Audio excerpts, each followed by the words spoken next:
এই ডিসকাশনটা পুরোপুরি এশিয়া কাপে যেই একাদশ নিয়ে বাংলাদেশ খেলতে চায়। বাংলাদেশ এর মধ্যে টানা 3টা টি-20 সিরিজ খেলেছে, আপনারা সবাই জানেন, এবং সেই সিরিজগুলোর পারফরমেন্স, কারো ব্যর্থতা, কারো ফেইলিওর, বেস্ট 11 সাজানোর ক্ষেত্রে এশিয়া কাপে অন্তত প্রথম 3 ম্যাচে প্রাসঙ্গিকভাবে কারা প্রায়োরিটির জায়গায় রয়েছেন সেই হিসাবটা মেলাতে অনেক বেশি হেল্প করে।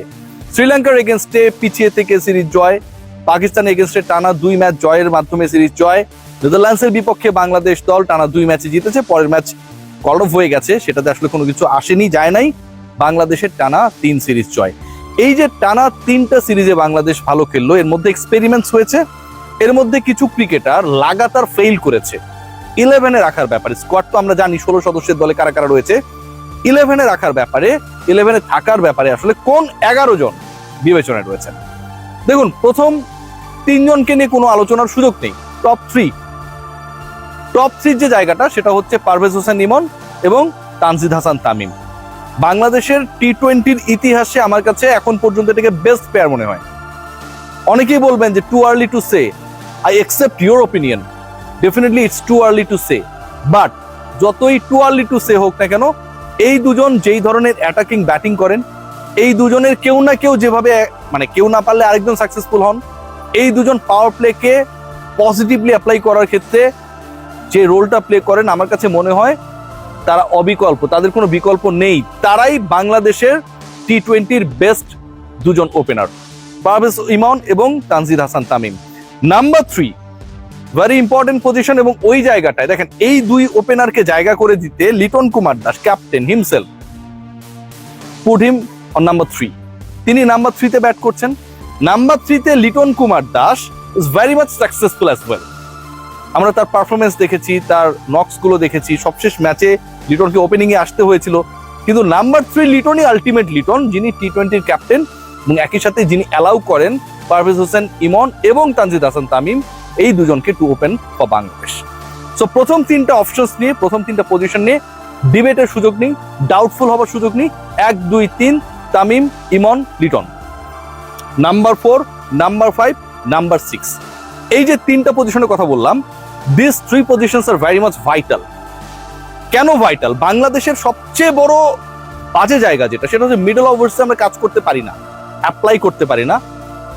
মিডল ওভার্সে আমরা উইকেট হারাই, যারা ব্যাট করে তাদের পারফরমেন্স ভালো না।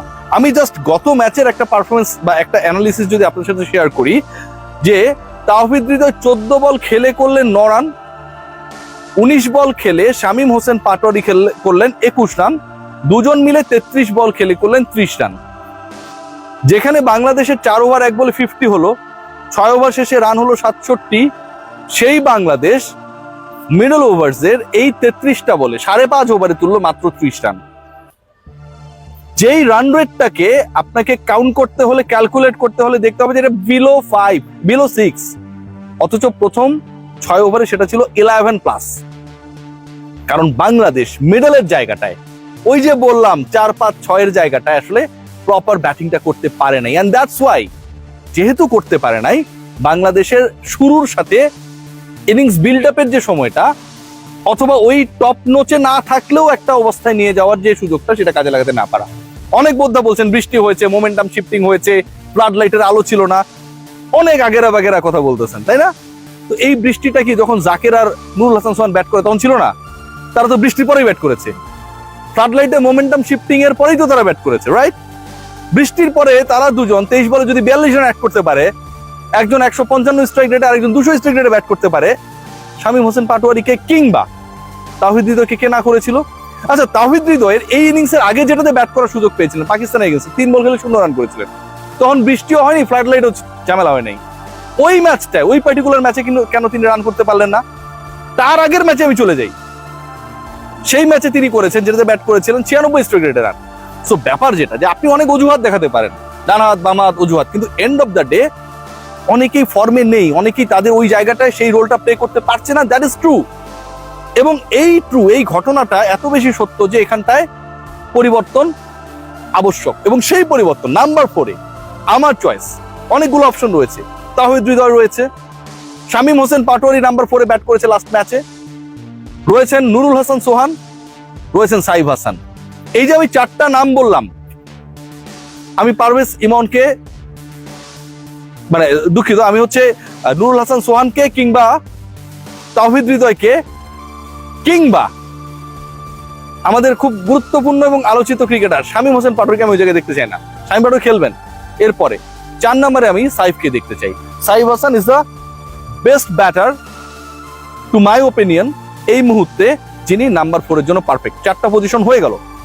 নাম্বার 1, 2 তে হচ্ছে ইমন এবং তামিম, নাম্বার 3 তে Liton Kumar Das, number 4 A Saif, number 5 and 6 দেখুন বাংলাদেশ দলে সাকিব আল হাসান আর মেহেদী হাসান মিরাজ যেহেতু নাই, ইউ অনলি হ্যাভ 6 অপশনস যারা প্রপার ব্যাটার।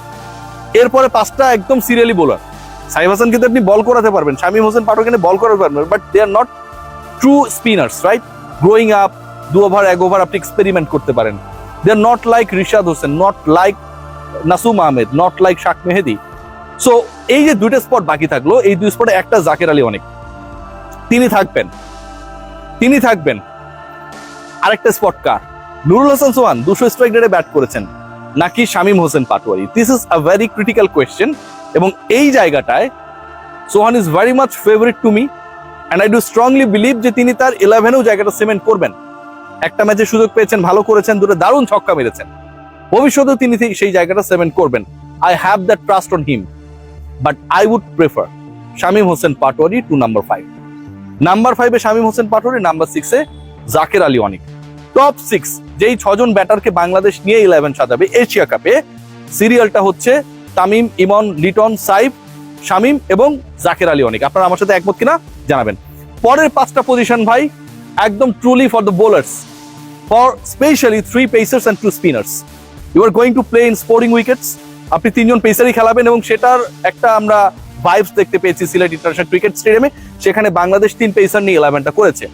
সো এই 3 পেসারের মধ্যে স্পিনারের আলোচনায় পরে আসছি, 2 জন undoubtedly they are definitely their first choice in the 11, Taskin Ahmed আর মুস্তাফিজুর রহমান। এই 2 জন থাকছেনই। সো 8টা position done. Why Taskin, why Fizz, এই আলোচনা, এই ডিসকাশন আমার কাছে মনে হয় না যে খুব বেশি relevant. You all know the reason. Taskin Ahmed কত ধরনের কত এক্সামস এর মধ্যে দিয়ে গেছেন, সোশ্যাল এক্সামস বলেন, স্কিল এক্সামস বলেন, but he proved himself that he is the best. 2 match 6 wicket. Mustafiz definitely any time he is very much dangerous for anyone, any team, any opponent. So Mustafiz এবং তাসকিন থাকছেন। আরেকজন pacer কে? তানজিম সাকিব, সাইফুদ্দিন, শরীফুল। এই ডিসকাশনটা যখন হবে, I would like to share my opinion যে এই অপশনটা নাম্বার 3, নাম্বার 3 যে পেস ডিপার্টমেন্টের চয়েসটা, সেই 3rd চয়েসে আমি দেখতে চাই ডেফিনেটলি শরীফুল ইসলামকে। খুব ভালো করেন নাই সবশেষ সিরিজে, বাট অনেক আনবিলিভেবল পারফরমেন্স করেছেন সবশেষ পাকিস্তানের বিপক্ষে যদি আপনি দেখেন, শ্রীলঙ্কার এগেইনস্ট অ্যাজ ওয়েল। সো আমি শরীফুল ইসলামকে 3rd পেসার হিসেবে দলভুক্ত করতে চাই। 2 জন বাঁহাতি এবং 1 জন ডানহাতি পেসার থাকলো। 2 জন স্পিনারের, 1 জন শাক মেহেদি, তিনি থাকবেনই। শাক মেহেদি থাকলো মানে হচ্ছে শরীফুল, তাসকিন, ফিজ, শাক মেহেদি, 4টা অপশন শেষ। আই হ্যাভ অনলি 1 অপশন, এবং সেই জায়গাটায় নাসুম নাকি রিশাদ, ডিসকাশনটা এখানটাই হবে। I would prefer Nasum Ahmed. I am very sorry to Rishad Hossain. Definitely Rishad এবং নাসুম খুবই নেক টু নেক, 2 জনের টাইপ ভিন্ন।